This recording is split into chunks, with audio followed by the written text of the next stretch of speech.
Hello everyone, and welcome to this new class on patterns. Today, we're going to explore several chart patterns that exist in the trading world and analyze strategies based on these patterns. So, first, we'll go over some key concepts in pattern trading. Then, we'll cover reversal patterns, followed by continuation patterns. After that, we'll look at some miscellaneous patterns before wrapping up with a quick conclusion. Now let's talk about key concepts. There are four important things to keep in mind when it comes to patterns. First, patterns are subjective. Their distinction may vary from one trader to another. Second, patterns exist in all time frames, whether you're a day trader or a long-term investor, meaning you'll encounter the same formations at different scales. Third, the disciplined approach to pattern trading can avoid big losses while maximizing gains. And finally, stop loss and take profit levels can be easily calculated. Let me explain.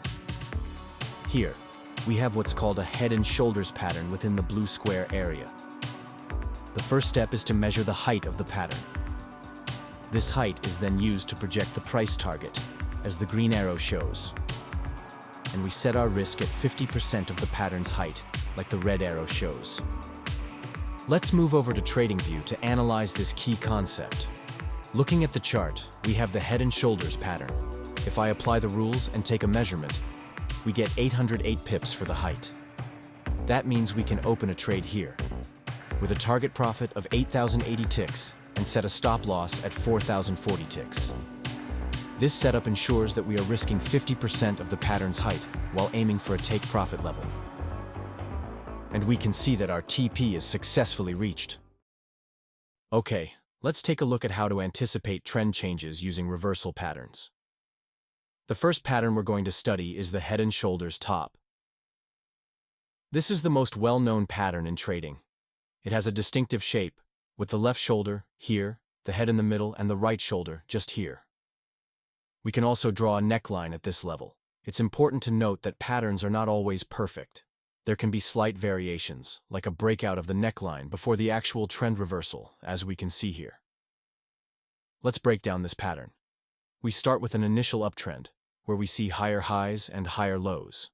However, the right shoulder fails to make a new high, warning that trend is ending. So, if price breaks the neckline, all buyers who bought at the head pull back, I mean here. Will sell their position to be at break-even, which pushes price down. Looking at the General Electric Aerospace stock chart, we can see that once the price breaks the neckline, it drops significantly. Now, let's analyze the head and shoulders bottom. It follows the exact same concept as the head and shoulders top, but in the opposite direction. In this case, the initial trend is a downtrend. The right shoulder fails to make a lower low, signaling that the price might start moving upward. We can then open a long position if price breaks the neckline. As we can see on TradingView, if we measure the height of the pattern and use this height to set our target, while placing 50% of it as our risk, we can see that, after a few weeks, the take profit level is successfully reached. Now let's talk about the V-top pattern. A V-top looks like this. It's a sharp reversal pattern where a sudden spike to a high is followed by an equally sharp decline. As the name suggests, it forms a V shape on the chart. This pattern is very common in futures markets, or after major news events. For example, here, we're looking at crude oil futures in 2008, where we can see a decline of more than 70% during the global financial crisis. As for the V bottom, it follows the same concept but in the opposite direction. Instead of a sharp drop, we see a steep recovery. A good example is the S&P 500, where the market experienced a rapid decline followed by an equally fast rebound during the COVID-19 crisis, after stimulus measures were introduced. Now let's talk about the double top pattern. As we can see in this image, the pattern has an M shape. This formation indicates that resistance has been tested twice, once here and again here, followed by a downside breakout.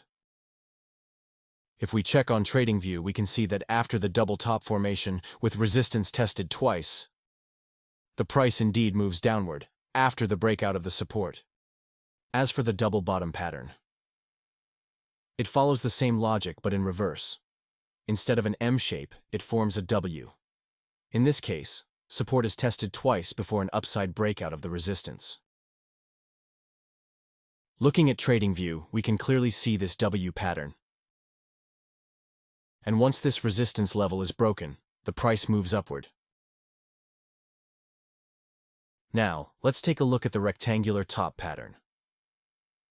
This pattern forms after an initial uptrend. Then, there is the formation of a range at the top of the trend, as we can see on this picture. It can also be called a consolidation. This range can also be seen as a period of indecision. If the price eventually breaks downward, it means that support has been broken, signaling a potential trend reversal. Let's analyze this on TradingView. Here we're looking at the Nasdaq. Let's apply the previous rules. If I measure the height of the pattern, we get approximately 110,000. We use this height to target the profit. And to calculate the risk, I divide this value by 2, setting my stop loss accordingly. As we can see, the take profit target is successfully reached. Now, let's talk about the rectangular bottom pattern, which follows the same principle but in the opposite direction. Instead of forming at the top of an uptrend, this pattern appears at the bottom of a downtrend. Looking at TradingView, we have an example with the Synthetics token, an altcoin. Over a period of approximately 6 months, altcoins remained in a range, at the bottom of a downtrend. Once the resistance level was finally broken, we can see that the price moved sharply higher. Now, let's study our last reversal pattern, called the rounding top. This pattern starts with an initial uptrend, followed by a arcuate consolidation, which I've marked in blue here. However, since patterns are subjective, some traders might interpret this differently. Some will see a rectangular top, while others will see a head and shoulders top. It's all about perspective and how you analyze price action. You can see what you want. If we move to TradingView, we can see our clear example of a running top. As with any top consolidation pattern, when support is broken, it sends a bearish signal. In this case, once the price breaks below support, we see a sharp drop, confirming the trend reversal. Now, let's look at the rounding bottom, which follows the same concept but in the opposite direction. Instead of forming at the top of an uptrend, this pattern appears at the bottom of a downtrend, with a curved accumulation phase. Here, we can see this arc formation, and as with other bottom reversal patterns, once the resistance is broken, it signals a strong bullish move. Now that we've covered reversal patterns, let's move on to continuation patterns and how they help anticipate trend continuation after a pause. The first continuation pattern we're looking at is the flag. This pattern looks like a flag. It starts with an initial uptrend, followed by a pullback, which forms a parallel channel. The characteristic of the flag is the parallelism of this channel, as we can see here. The key point here is that the target isn't based on the channel's height, but on the length of the flagpole. Let's analyze a flag on TradingView. So, here we have our flag. If we measure the flagpole, we get approximately 753 pips. Then, we can enter a trade at the breakout of the channel, set our target at 7,530 ticks, and place our stop loss below the channel. It's a powerful setup with a very high risk-reward ratio, as we can see here. This is the power of the flag pattern. Let's look at the price movement. The take-profit target is successfully hit. There's also a variation of the flag pattern called the pennant. The key difference is that instead of a parallel channel, the pullback forms a triangle. However, the target calculation remains the same. It's based on the height of the flagpole, and we can see on this picture that the target is reached. Now, let's look at the reversal flag. which is simply the bearish version of the flag pattern. Instead of an uptrend, it starts with an initial downtrend, followed by a parallel channel going up. The target remains equal to the length of the flagpole. We spot here the reversal flag, with a flagpole measuring 120 pips. So, we enter a short position at the breakout of the support of the channel. We place our stop loss at the resistance, here, and set our take profit at 1200 ticks. As expected, the target is successfully hit. The same logic applies to the reversal pennant. It's identical to the classic pennant, but occurs during a downtrend. The pullback forms a triangle, and once the price breaks out of the triangle, the target is set based on the height of the flagpole. Now, let's analyze the ascending triangle. This pattern looks like this. There is an initial uptrend, with a rising support line, as we can see, meaning that buyers are impatient. However, resistance remains at the same level, so buyers put upward pressure on price. If resistance is broken, it's a bullish signal. So here, we have our ascending triangle. If we measure the height of the pattern, we get approximately 378 pips. We can place our long entry at the breakout of the previous swing high, here, and target the measured height above the resistance. We set our stop loss at the support level, here. As we can see, the take profit target is successfully reached. Now let's talk about the descending triangle. The concept is simple. It usually appears in a downtrend, with a falling resistance line, as we can see here. It means that sellers are dominating the market. However, buyers keep the support at the same level. This pattern shows that selling pressure is increasing, and if the support is broken, it's a bearish signal. The height of the pattern is then used to project the price target downward, and, as we can see, the take profit target is successfully reached. Now, let's talk about the symmetrical triangle. This pattern is formed when resistance is trending downward, and support is trending upward, meaning that there's no clear direction in the market. It represents a period of consolidation, where buyers and sellers are in competition, pushing prices up and down. It's a narrowing trading range, and in trading, narrow days are precursors of high volatility. The winner of the battle between buyers and sellers is determined by which side breaks first. If the resistance is broken, it's a long signal. If the support is broken, it's a short signal. So here we have our symmetrical triangle on Nasdaq. If we measure the height of the symmetrical triangle, we can see that it's approximately 51,200.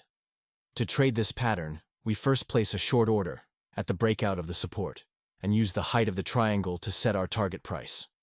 We also place our stop loss at the resistance level, here. At the same time, we set up the opposite trade, a long order, at the breakout of the resistance,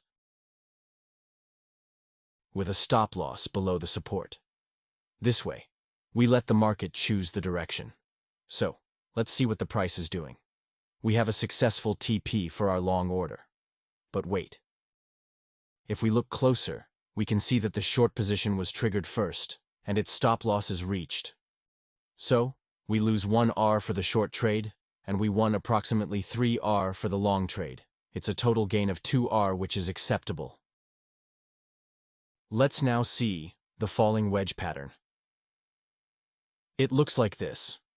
First, there's an initial uptrend, followed by a small decline, as we can see here. The key feature of this pattern is that the two trend lines converge, meaning the price movement is contracting.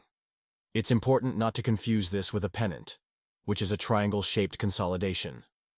A falling wedge follows a trend, whereas a pennant represents a consolidation. The two lines of the wedge are in the same direction, here, bearish.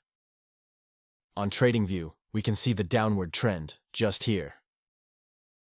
And when the resistance of the falling wedge is broken, the price increases sharply, confirming a bullish breakout.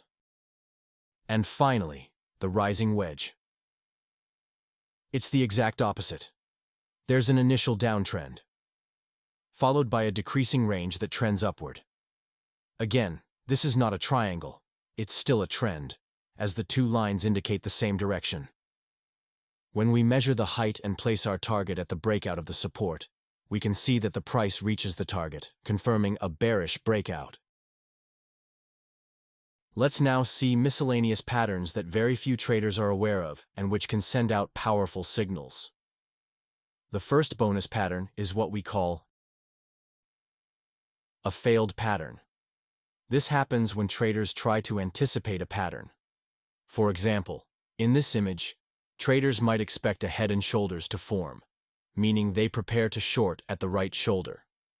But if the price continues to rise instead of forming the right shoulder, those who shorted too early are trapped.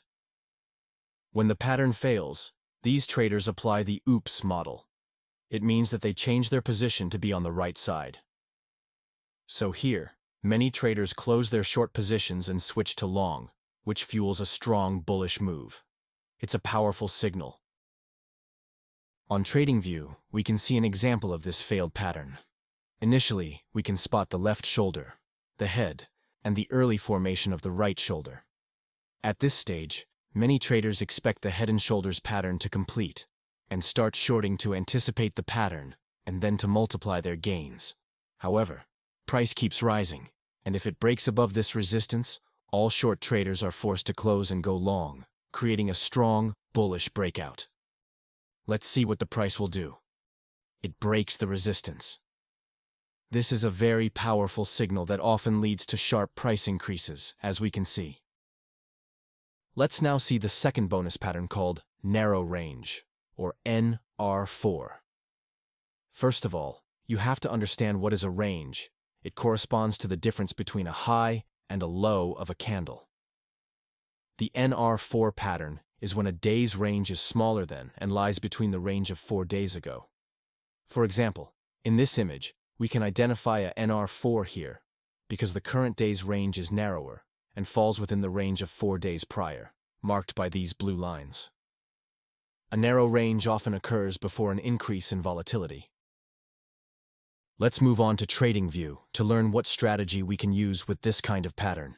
Here, we can spot a narrow range where the low is higher and the high lower than the one from 4 days ago. The current range lies between these two lines. If we measure this candle, its range is 6,610. The idea here is to place 2 stop orders, a short stop order if the price breaks below the range, using the range size to determine our target, and setting our risk to 50% of the range. We place also a long stop order in case of an upward breakout, with the same target. The risk is also set at 50% of the range to ensure a balanced risk-reward ratio equal to 2. Let's see what the price will do. It drops and triggers our short order. So we cancel the long order here. And we can see that our TP is reached after a second candle.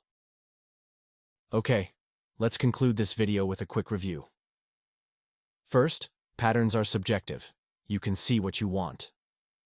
Then, patterns permit to create easy-to-implement strategies with a very good risk-reward ratio. You have to keep in mind that the most important is the breakout of support or resistance. And finally, don't try to anticipate patterns. Wait for the breakout, or place stop orders. Thanks a lot for joining me during this class. I hope you have learned some valuable stuff and you will be profitable on financial markets. See you soon for the next class.